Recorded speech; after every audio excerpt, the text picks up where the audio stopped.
રાત્રે મારા બાળકને સુવડાવવું એક યુદ્ધ સમાન છે. સો તમે અત્યારે તમારા બાળકના આ ફેઝમાં છો કે તમારું બાળક સૂવે નહીં અને તમે થાકી જાઓ છો, તો આ રીલ તમારા માટે છે. 1 યર સુધી બાળકની સ્લીપ સાયકલ ઇમેચ્યોર હોય છે, એટલે ફિક્સ રૂટીન બની શકતું નથી.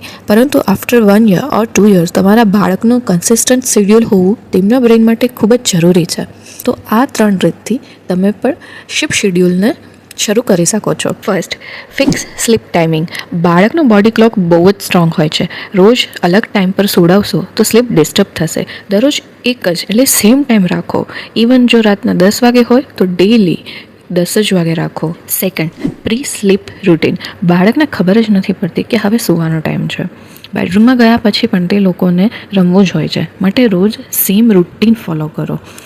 બેડરૂમમાં આવ્યા પછી ડીમ લાઇટ કરી, નાહવા ગયા, સ્ટોરી બુક વાંચી, કડલ કરી. આ પ્રી સ્લીપ રૂટીન તેમના બ્રેનને સિગ્નલ આપે છે કે હવે સૂવાનો સમય છે. થર્ડ, ઓવર ટાયર્ડનેસ અવોઇડ કરો.